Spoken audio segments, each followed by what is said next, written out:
আসসালামু আলাইকুম বন্ধুরা। আজ জানতে পারবেন গন্ধম বৃক্ষের রহস্য। বেহেশতে কিভাবে এলো এই নিষিদ্ধ গাছ, গন্ধম বৃক্ষের রহস্য এবং সেই সাথে নফসে আম্মারার জন্ম কিভাবে হয়েছিল সেই ঘটনা জানতে পারবেন। একদিন হযরত আদম আলাইহিসসালাম যখন প্রথমবারের মতো দেহে প্রাণ পেলেন, তখন তিনি আকাশের দিকে তাকিয়ে অদ্ভুত একটা কিছু দেখে চমকে উঠলেন।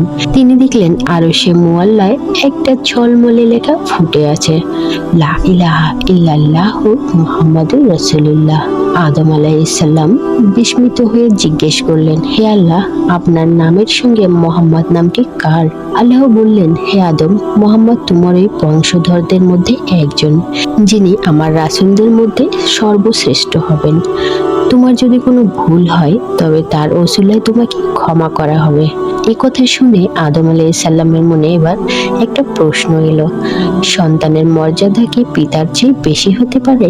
তিনি বুঝতে পারলেন না কেন এই চিন্তাটা হঠাৎ মাথায় এলো, কিন্তু আল্লাহ জানতেন আদম আলাইহিসসালামের মনে এই সন্দেহ আসার কারণ। ইবলিস, ইবলিস সুযোগ বুঝে আদম আলাইহিসসালামের মনে কুতর্ক ঢুকিয়ে দিয়েছিলেন। আল্লাহ সঙ্গে সঙ্গে ফেরেশতা জিবরাইল আলাইহিসসালামকে ডাকলেন, হে জিবরাইল, আদমের অন্তরে ইবলিস কুবৃত্তি ঢুকিয়ে দিয়েছে, এখনই এগুলো বের করে ফেলো।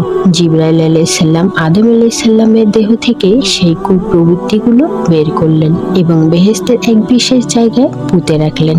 আর কিছুদিনের মধ্যেই সেই জায়গা থেকে এক গাছ গজিয়ে উঠল, গন্ধম গাছ। এটাই সেই গাছ যার ফল খাওয়ার পর আদম আলাইহিসসালাম ও হাওয়া আলাইহিসসালাম বেহেশত থেকে পৃথিবীতে নেমে এসেছিলেন। কিন্তু এখানে গল্প শেষ নয়, এরপর আসে নফসে আম্মারার জন্ম কিভাবে হলো সেই বিষয়ে। যদিও ইবলিসের প্রভাব জিবরাইল আলাইহিসসালাম বের করে দিয়েছিলেন, কিন্তু তার একটু অংশ থেকে গিয়েছিল আদম আলাইহিসসালামের অন্তরে। এটাই পরে নফসে আম্মারার হয়ে মানুষের মনে জন্ম নেয়। এটা মানুষের মনের সেই কুপ্রবৃত্তি যা তাকে পাপের দিকে টানে। জন্ম থেকে মৃত্যু পর্যন্ত এটা মানুষের সঙ্গী হয়ে থাকে। কেউ চাইলেও একে পুরোপুরি দমন করতে পারে না, তবে কঠোর সাধনা করলে দুর্বল করা সম্ভব। তাই যার নফসে আম্মারা যত দুর্বল, তার ঈমান তত বেশি শক্তিশালী। আর যার নফসে আম্মারা যত প্রবল, সে তত বেশি গুনাহের পথে ঝুঁকে পড়ে।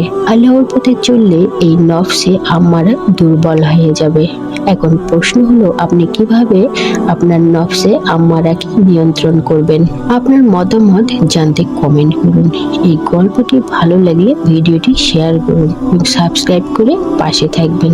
এরকম আরো ইসলামিক কাহিনী জানতে আমাদের চ্যানেলটির সঙ্গেই থাকবেন। ধন্যবাদ।